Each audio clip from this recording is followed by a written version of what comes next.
Hola a todas y a todos, ¿qué tal? ¿Cómo estáis? Pues aquí estamos de nuevo, reanudando las Open Class en UNIR, en la Universidad Internacional de La Rioja, y tengo el enorme placer de presentar de nuevo a José Luis Salmerón. José Luis es, además de un gran profesional, pues un buen amigo, que también es un complemento importante y uno de los mayores expertos en un tema tan interesante, novedoso, como es el de la inteligencia artificial. Entre otras muchas cosas, a José Luis Salmerón le avala su trayectoria profesional y académica como catedrático de organización de empresas y además como responsable de una multitud de proyectos de investigación y empresariales aplicados en general en sistemas de información, en procesos de negocio y, por supuesto, como no, en este ámbito que, bueno, pues para muchos puede resultar algo novedoso, sorprendente, pero en cualquier caso una gran tendencia y un ámbito de futuro. Sin más, dado que el protagonista es él, pues le voy a pasar directamente para que exponga con mucho detalle pues, el contenido de esta Open Class. José Luis. Muchas gracias, Luis. Bueno, yo agradezco la presentación que me hace mi buen amigo Luis Cerdá. La idea de la Open Class de hoy es un poco situarnos cómo la inteligencia artificial, lejos de estas propuestas a veces descabelladas también, a veces que nos hace pues, los medios de comunicación, sobre todo pues, los cine, las películas, ¿no?, de Hollywood y tal, cómo realmente es una realidad, cómo están en los negocios, en las empresas, incluso hoy día, y cómo pueden ir a más, ¿no? Muchas veces hacen cosas, estos sistemas inteligentes, hacen cosas que ni siquiera sabemos que se están haciendo de forma automática sin la intervención de ningún ser humano, ¿no? Bueno, en primer lugar voy a explicar muy brevemente cómo llego a la inteligencia artificial, ¿no? Originariamente pues hice la carrera de Ciencias Económicas y Empresariales, la sección de empresariales, porque bueno, el ámbito de la empresa es un ámbito que me interesaba, contenidos, es muy dinámico, tiene muchas posibilidades. Y bueno, en el devenir de la carrera, aún como estudiante, tenía una asignatura en quinto de carrera que se denominaba Informática de Gestión, que me llamó mucho la atención, ¿no? Digo, bueno, esto parece, estamos hablando de hace bastantes años, ¿no? Esto parece muy interesante y con mucho futuro. Y bueno, la verdad es que no me equivoqué, por lo que parece, ¿no? Luego me especialicé un poco en la informática en la empresa. Con posterioridad hice mi doctorado en sistemas de información y en informática de gestión y todo esto. Y seguí trabajando en esta línea y bueno, con el tiempo pues un poco lo que los anglosajones denominan hungry mind, ¿no? Pues al final acabé pues estudiando también la carrera de ingeniería informática, ¿no? Y especializándome dentro del ámbito de la inteligencia artificial. Bueno, esto tiene una cantidad de posibilidades para la empresa. La inteligencia artificial está potenciando y está creando no solo modelos de negocio, empresas nuevas, formas de relacionarlos, nuevos paquetes de productos, servicios, redimensionando, rediseñando completamente las empresas actuales, ¿no?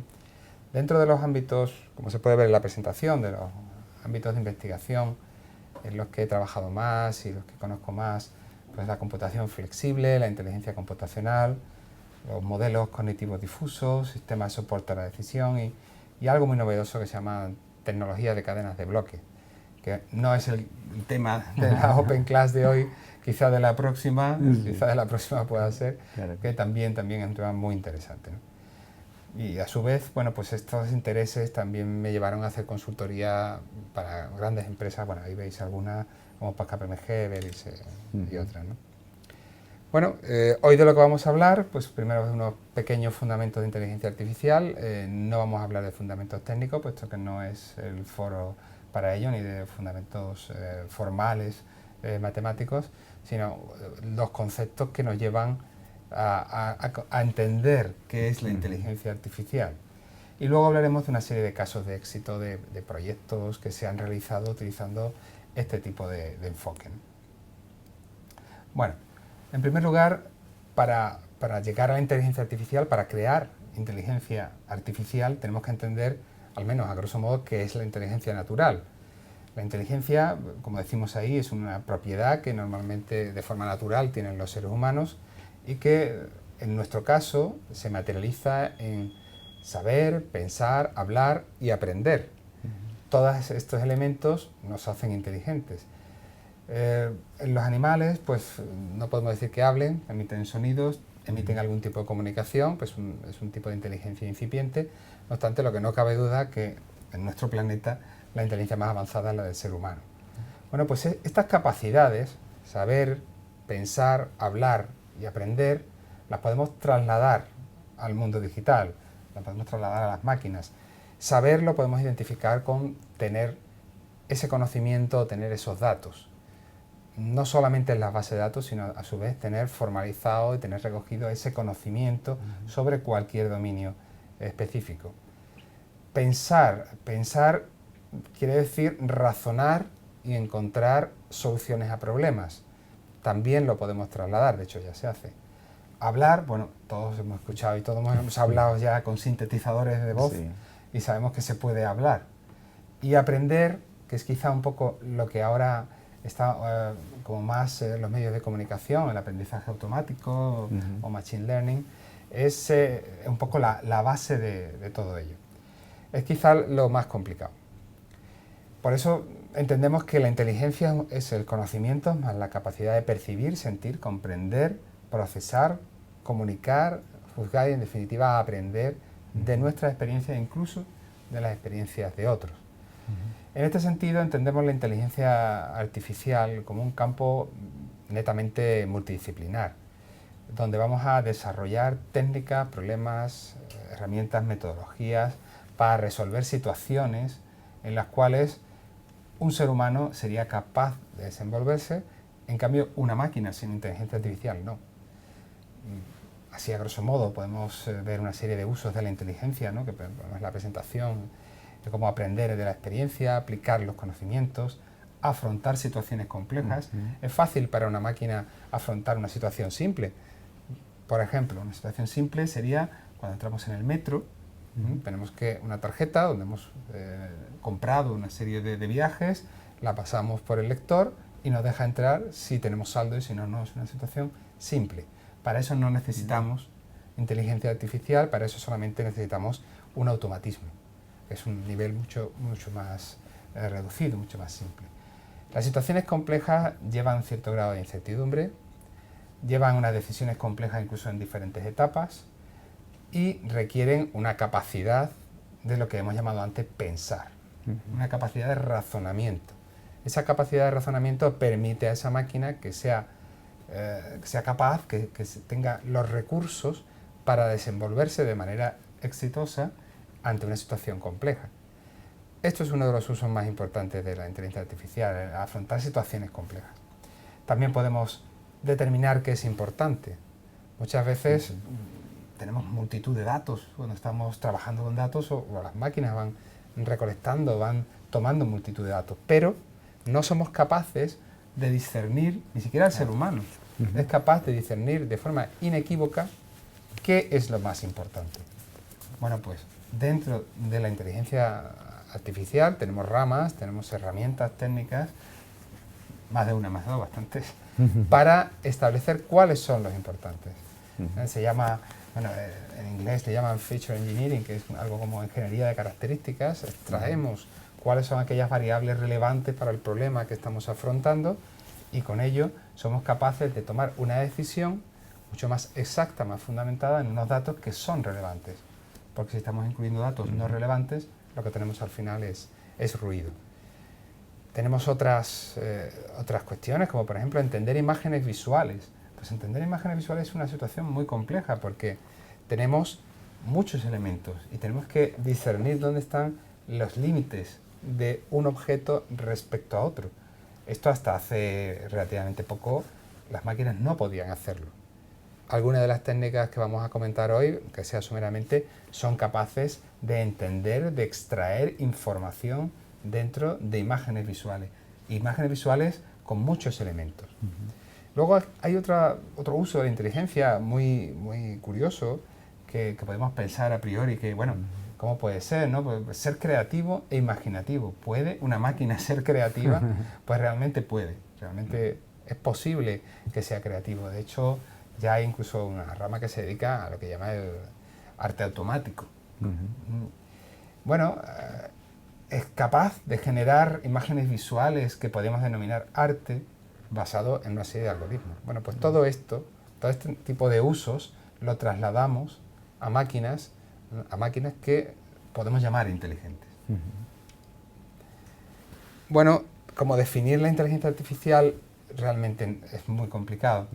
Existen multitud de definiciones. No podemos decir que una sea mucho más exacta que otras, ni mucho más acertada, pero sí tenemos algunas que nos acercan bastante a lo que realmente estamos tratando.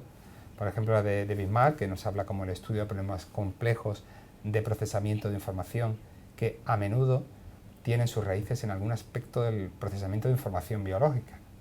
Bueno, incluye diferentes elementos. Hemos dicho que la inteligencia artificial es multidisciplinar, en cierto grado es bioinspirada.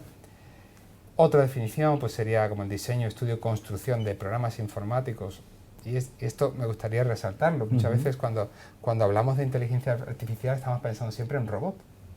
Le ponemos cara, ¿no? Humanizamos la inteligencia artificial y no necesariamente es así.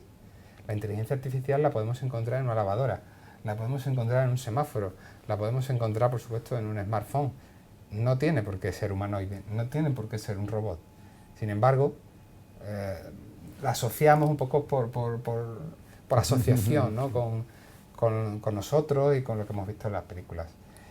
Bueno, aquí esta definición nos habla de construcción de programas informáticos que se comporten de modo inteligente, porque al final esa inteligencia artificial está sustentada en una serie de algoritmos. Esos algoritmos están implementados en algún código que corre en un sistema, independientemente de que el aparato físico que se encuentra fuera sea un robot, sea otro tipo de máquina o sea simplemente pues, un servidor que está en algún lugar de Internet. Y bueno, la última, quizá un poco más un poco diferente, ¿no? Es que la inteligencia artificial se basa en la construcción de un sistema de símbolos físicos que puedan pasar fiablemente la prueba de Turing. Bueno, Turing, todos conocemos a Turing, o por al menos recientemente hemos tenido una película también muy famosa sobre él. Es un genio del siglo XX que enunció lo que se denomina comúnmente como el test de Turing, que consiste en cuando interactúas con una máquina, esa máquina pasa el test de Turing si no sabes distinguir si es una máquina o no. Ese es el test, simplemente. Entonces, bueno, la inteligencia artificial pretende que las máquinas pasen el test de Turing. Y muchas veces podemos pensar, bueno, ¿y eso se puede pasar? Bueno, ya ha habido bastantes máquinas que lo han pasado. A lo mejor no en su integridad. Si estamos pensando en un robot humanoide con piel, digamos, si no biológica, pues imitando biológica, con lo que podamos hablar, como vemos en las películas, bueno, pues ahora mismo no tenemos alguno así. Lo más parecido son algunos robots que últimamente han aparecido en Japón, que son bastante humanoides, son bastante realistas, pero no implementan en realidad un grado de inteligencia muy importante más allá de algunos movimientos. Incluso en uno de los congresos donde he sido invitado a dar alguna conferencia, precisamente un japonés, un profesor de Japón, mostró una garganta física, robótica. Es decir, no sintetizaba la voz con un software, sino que sintetizaba la voz haciendo una garganta, realmente una garganta robótica.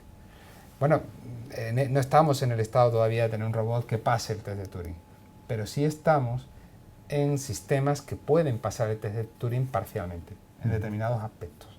Y esto ya es muy importante, porque si tenemos el test de Turing pasado en determinados aspectos, quiere decir que son eficientes y son capaces de realizar determinadas tareas, igual que un ser humano, al menos. Al menos.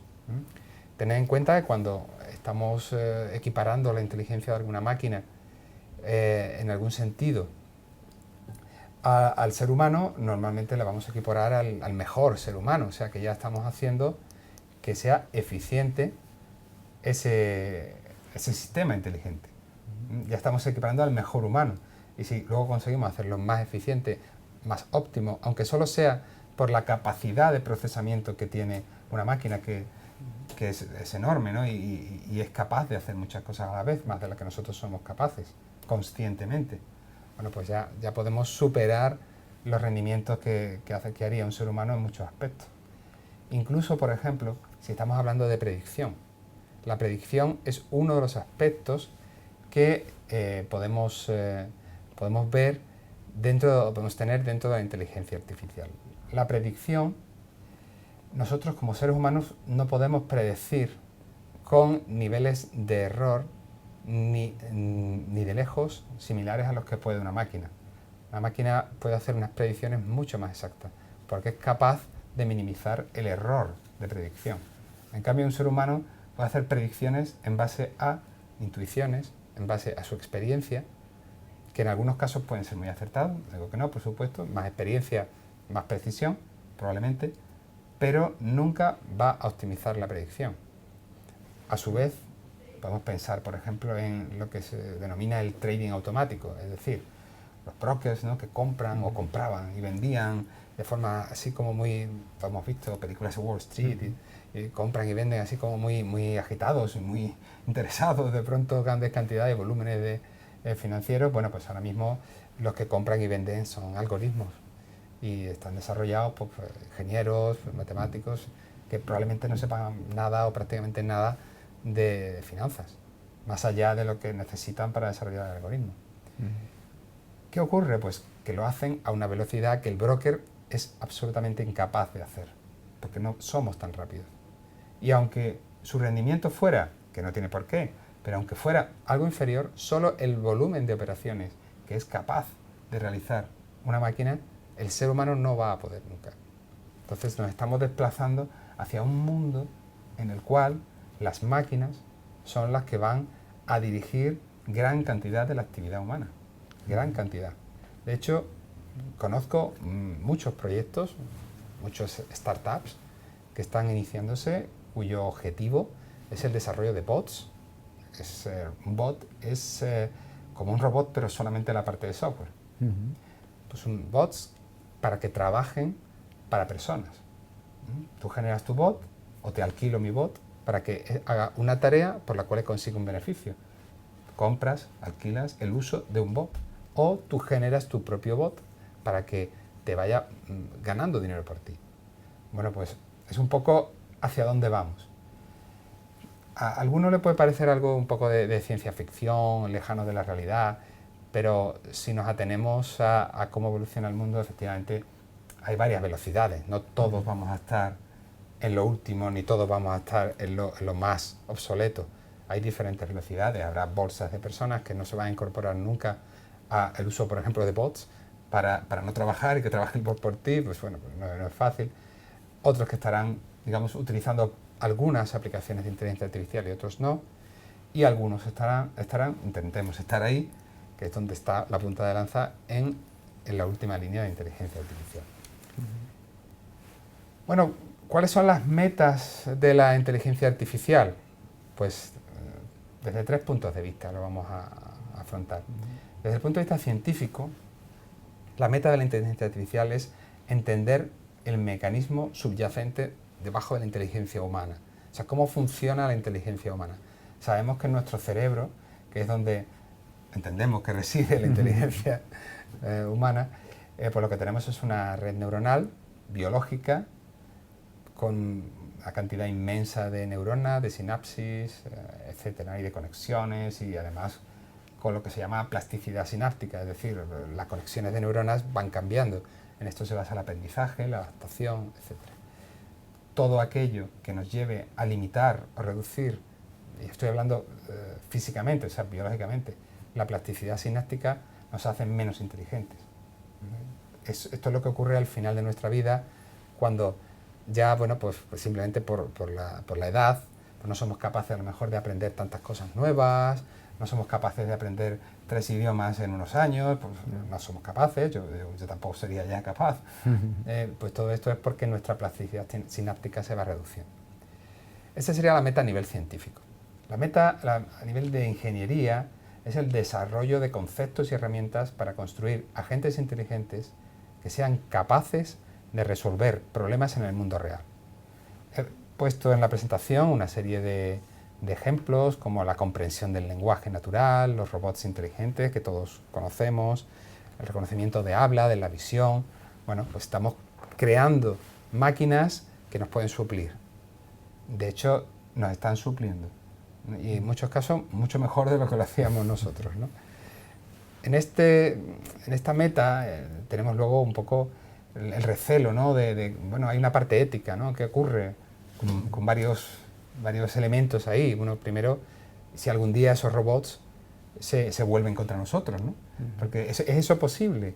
Bueno, pues ahora mismo no, pero no se puede descartar. Para que un robot se vuelva contra un ser humano, en primer lugar tiene que desarrollar algo que se llama la autoconciencia. Es decir, tiene que ser consciente de sí mismo como ser.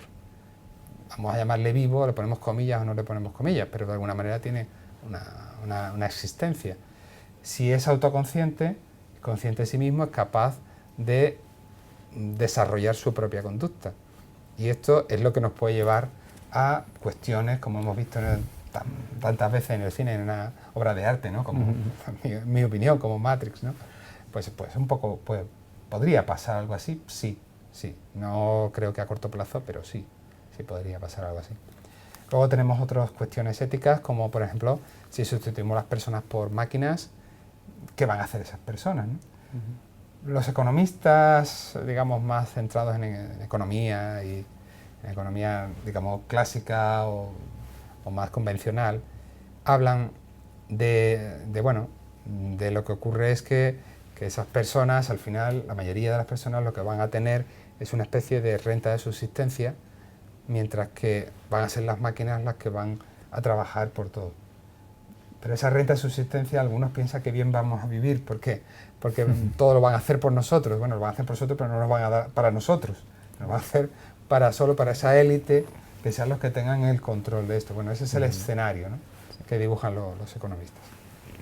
Y luego hay otra meta de la inteligencia artificial que es a nivel de negocio. ¿Qué pretende a nivel de negocio en estos momentos la inteligencia artificial? Yo veo, fundamentalmente dos elementos. Lo primero, ofrecer una serie de servicios de valor añadido. O sea, vamos a dar productos y otros servicios que no se dan si no tenemos este plus de la inteligencia artificial. Tenemos muchísimos ejemplos, muchísimos. Por ejemplo, un ejemplo muy sencillo y que me imagino que algunos de vosotros ya habéis encontrado. Hay una conocida red social azul, no sé si decir el nombre, ¿no? Porque se puede decir Facebook, ¿no? Una conocida red social en la cual ya se pueden programar bots. Bots con objetos comercial, para que vayan promocionando productos, para que te vayan avisando de cosas. Lo puedes programar y puedes hablar algo con él. Entonces ya tienes un servicio de valor añadido directamente embebido en una red social. Si la red social está sustituyendo las relaciones reales, en el mundo real, ese bot está sustituyendo un comercial en el mundo real. Y una asistencia incluso de postventa o asistencia técnica o algo en esta línea. Es un ejemplo de servicio de valor añadido. Y otra cuestión que es otra de las metas a nivel de negocio de la inteligencia artificial, pues es la automatización de tareas. Eso es fundamental. Hay muchas tareas, estamos hablando de tareas repetitivas, pero que tienen una complejidad, que no es meramente un automatismo que coge un brazo y traslada algo de un sitio a otro, sino que tiene algo más, sino que tiene que razonar y tiene que decidir en determinados momentos qué hacer. Bueno, pues la inteligencia artificial ahí tiene un papel fundamental. En este ámbito se encuadra un poco lo que venimos últimamente escuchando, esta tendencia de la industria 4.0. Es decir, bueno, pasamos de esas fábricas llenas de cadenas de montaje donde cada operario pues tiene una labor que aprieta determinados tornillos o pega no sé qué. Pasamos a una máquina, a una factoría donde ya no hay seres humanos, apenas hay seres humanos. De hecho, por decir, digamos, un comentario que decimos los especialistas, las fábricas del futuro van a tener solamente dos empleados, ¿no? Será un ser humano y un perro, ¿no? El ser humano está simplemente para dar de comer al perro, y el perro está para que el ser humano no se acerque a los instrumentos y no los estropee, ¿no? Entonces es un poco la línea en la que vamos, ¿no? Esas fábricas serán automatizadas, podrán crear productos y servicios, y bueno, y volvemos a lo mismo. ¿Dónde se sitúa el ser humano? ¿De qué va a vivir? Bueno, pues ese es un problema que tendrán que solventar otros especialistas, no en mi caso. Bueno, dentro de las áreas de la inteligencia artificial, quizá estas tres que he puesto aquí en la presentación sean las más relevantes en estos momentos, ¿no? Por un lado, las ciencias cognitivas, la robótica y las interfaces naturales, ¿no? Si empiezo por las interfaces naturales, pues lo que hacemos es cómo nos comunicamos con las máquinas. Pues, la manera natural de comunicarse un ser humano es a través del lenguaje natural. O sea, lo que estamos haciendo ahora mismo, estoy hablando con el lenguaje y la máquina me puede entender. Procesa qué le digo, lo convierte en palabras, esas palabras en un significado, etcétera, y luego extrae lo que quiero decir y genera una respuesta que a su vez sintetiza y me la devuelve como sonido que puedo entender. Bueno, pues tenemos interfaz natural, no tengo que hacer ningún esfuerzo, no tengo que aprender nada para comunicarme con esa máquina. Por otro lado, también tenemos la realidad virtual. Si esta realidad no nos gusta, tenemos la realidad virtual. Ahora mismo tenemos una cantidad de interfaces impresionante. La realidad virtual se han extendido, han crecido de forma exponencial. Tenemos cascos que podemos situarnos, podemos cubrir todo nuestro ángulo de visión y quedarnos embebidos realmente en un mundo digital, en 3D. Incluso ya existen tendencias en las cuales, bueno, pues en lugar de ver simplemente una película, una televisión, en una televisión convencional, pues lo ves en unos cascos de realidad virtual y lo ves en 3D. Y es un poco como pasar de ese mundo como más físico, más convencional, a un entorno en el que te metes dentro, es inmersivo. Ese es el tema de las interfaces naturales. También una parte de interfaz natural la podemos situar también en el reconocimiento de imágenes, la visión artificial, como la máquina con una simple cámara es capaz de ver algo, una escena, comprenderla y, si es el caso, actuar en consecuencia. Y otra parte de las interfaces naturales, que quizás es el que ahora mismo esté, no digo menos trabajado, no es el caso, sino quizás menos extendido, es el uso del sonido, el procesamiento del sonido para este tipo de aplicaciones. Luego, otra de las ramas, de las áreas, es la robótica. La robótica, bueno, pues ya sabéis, ¿no? Pues una parte de hardware, una parte física. Tenemos el robot, que se puede tocar, se puede ver. En muchos casos uno es humanoide o puede no serlo. Y este robot necesita percepción visual, navegación y locomoción. Es decir, el robot necesita desplazarse, tiene que ir de un lugar a otro. Para ello necesita, en muchos casos, son bípedos, otras veces no, son cuadrúpedos, y necesita a su vez esa navegación, es decir, para ir del punto A al punto B necesito saber cuál es la ruta. No siempre es posible ir del punto A al punto B en una línea recta. Tengo que evitar obstáculos, tengo que saber dónde voy aunque no esté viendo el destino, es decir, necesito una navegación. Bueno, aquí hay muchos problemas de muchos tipos, ¿no? Por ejemplo, la estabilidad, los desarrollos ahora mismo que se están desarrollando desde el punto de vista de locomoción, en Boston Dynamics, que ahora mismo la ha comprado ya, si no recuerdo mal, Google, que va comprándolo todo, ¿no?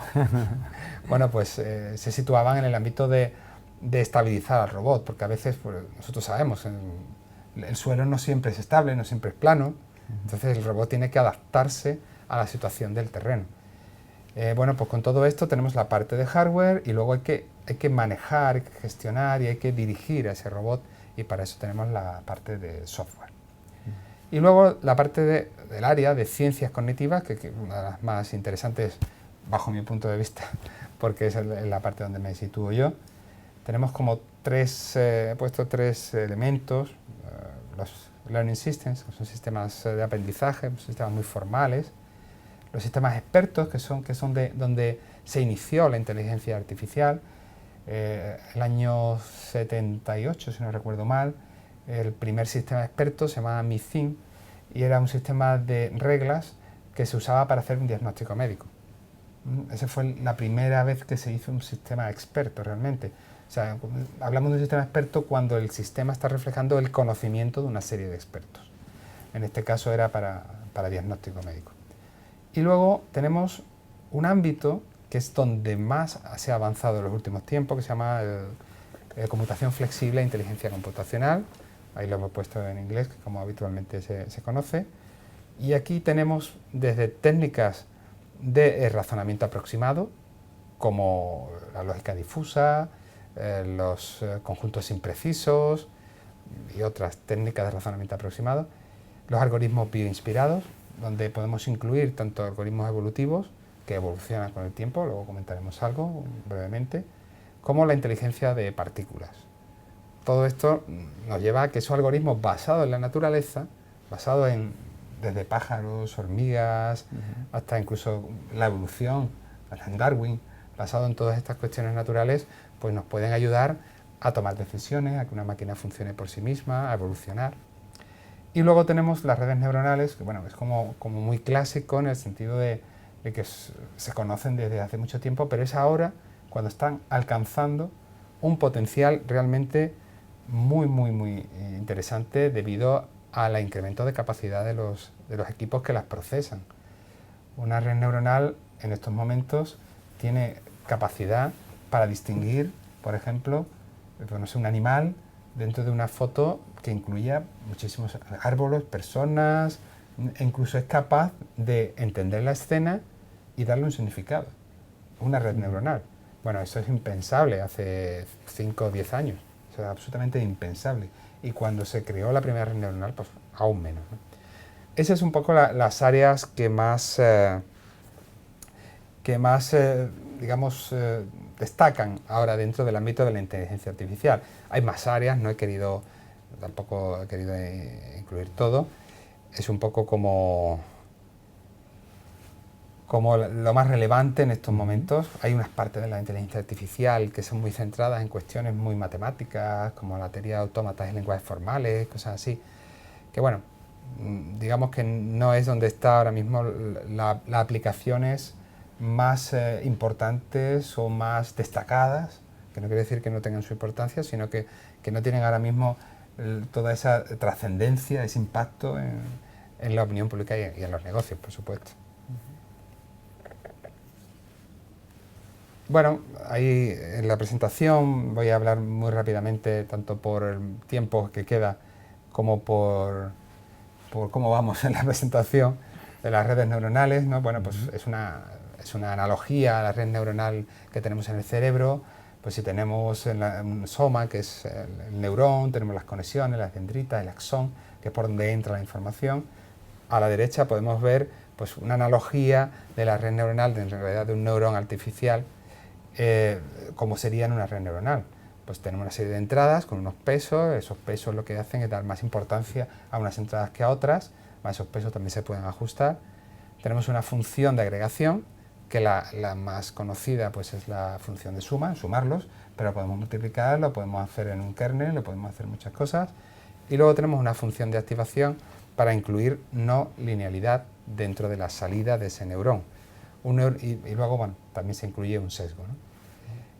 Un neurón solo es capaz de procesar muy poco, pero si incluimos suficientes neurones somos capaces de enviar pues, un satélite a la Luna, por ejemplo, ¿no? Ahí vemos una de las redes que ahora, bueno, se llama Deep Network, Deep Learning, que son las redes que están ahora tomando más prevalencia. Muchas capas ocultas, esas capas ocultas van procesando características, cada capa va reduciendo lo que estamos intentando comprender. Es difícil de explicar así en el aire, ¿no? Pero imaginaos que en el ejemplo de antes, ¿no? de localizar un animal dentro de una gran foto, con una red de este tipo, por capas, las primeras capas serían separar las cosas.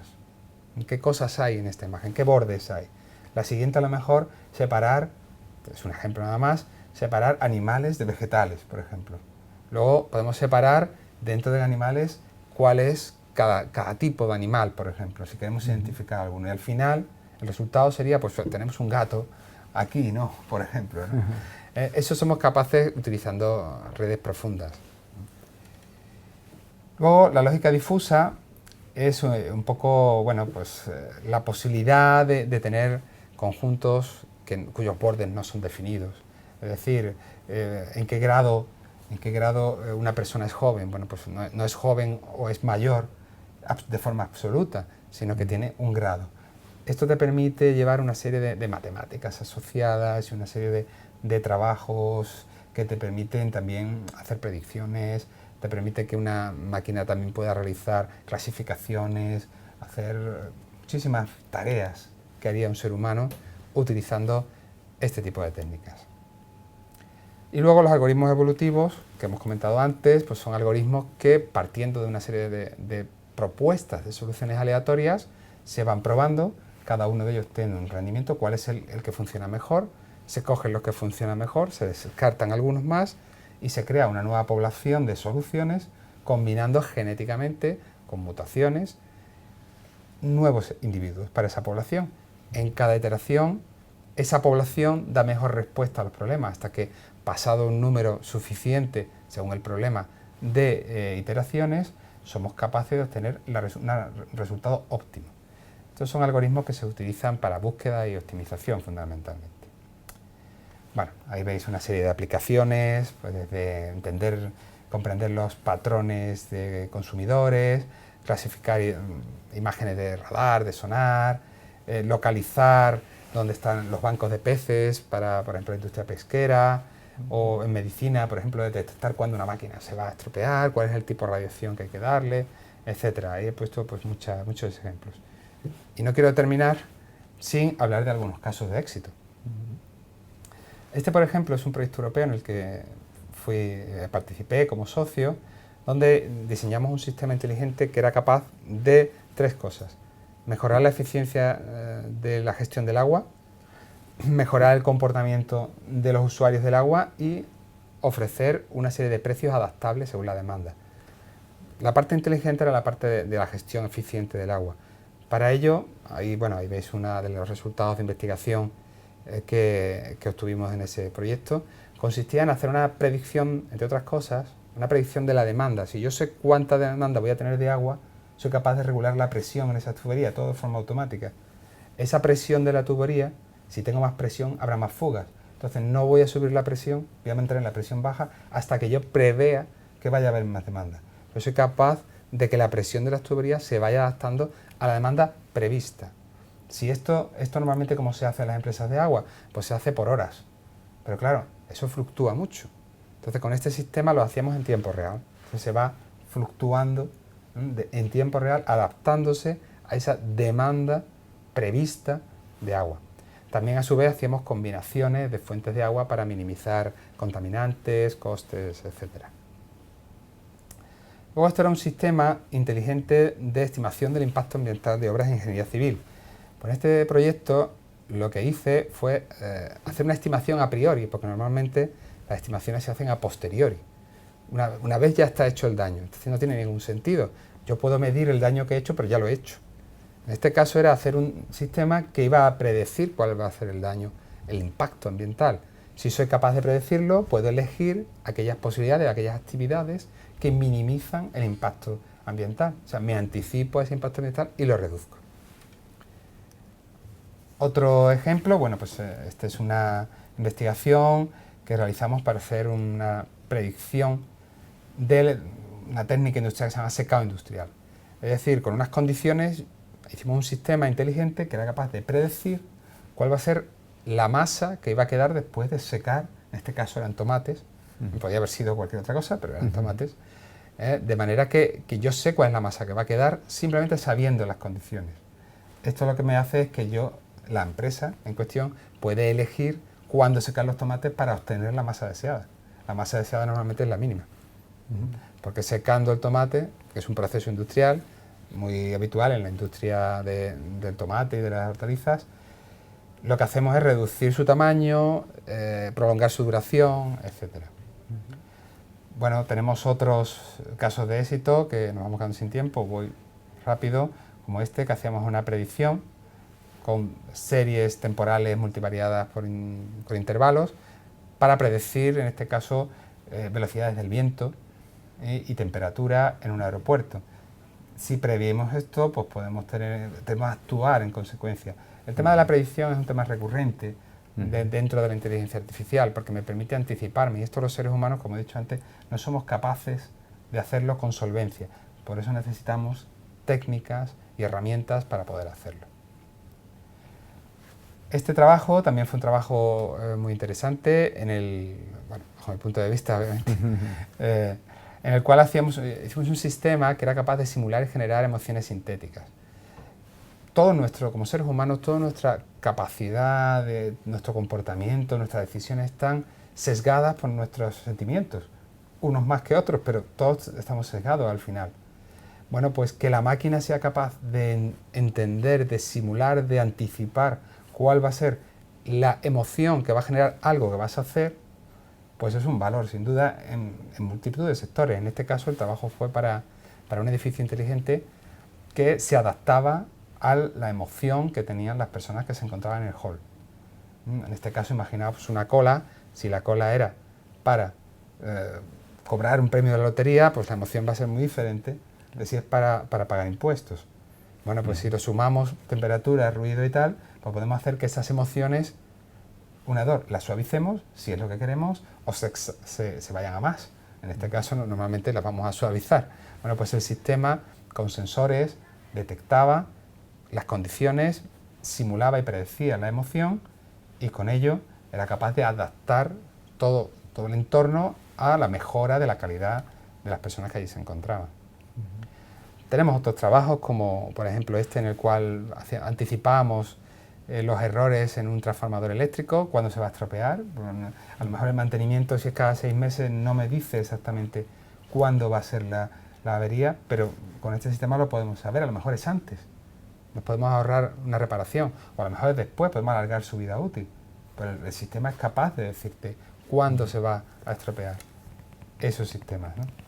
También tenemos otro, este es un sistema que se hizo para planificación del tratamiento de radioterapia.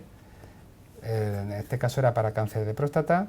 Podemos entender que cuando le aplicamos radioterapia hay células que están dañadas y células que no. Y las células que no están dañadas queremos que sigan ahí, que sigan vivas. En cambio, la radioterapia arrasa con toda una zona, por eso hay que ajustar y minimizar la radiación que recibe un paciente. Bueno, pues este sistema era un poco la idea, al igual que este, que también era de ingeniería biomédica, que es un poco cómo predecir, cómo evaluar la seriedad de la artritis reumatoide. Esto es un sistema basado en determinadas condiciones, ahí podéis ver el resultado de la publicación, en el cual, tras evaluar esas condiciones iniciales, se puede determinar cuál es esa severidad. Esa severidad va cambiando a lo largo del tiempo. Si tenemos un sistema de ese tipo, no es necesario acudir al médico cada 2×3, sino que el mismo sistema te va diciendo cuál es la severidad y puedes tomar las medidas oportunas. Bueno, era solo una serie de ejemplos para transmitir un poco que la inteligencia artificial está ahí, que está funcionando, que tenemos muchas posibilidades, que somos capaces de hacer muchas cosas ya, que los robots que nos saludan y hacen determinadas tareas como las películas no están todavía, pero tampoco están tan lejos, y la inteligencia artificial no es el futuro, sino es una realidad. Muchísimas gracias, José Luis. Yo creo que el objetivo fundamental de una Open Class como esta es pues precisamente que José Luis nos pueda ilustrar la cantidad inmensa de aplicaciones que tiene la inteligencia artificial, y con la sesión pues nos ha quedado muy claro que en primer lugar sirve sobre todo para conocer, y que la aplicación pues tiene una utilidad esencial, y es estar siempre al servicio del ser humano, resolviendo problemas y para tomar decisiones, desde los más simples, donde siempre hay detrás algún fundamento de inteligencia artificial, hasta los más complejos. Muchísimas gracias, José Muchas Luis, gracias. y hasta la próxima. Muchas gracias.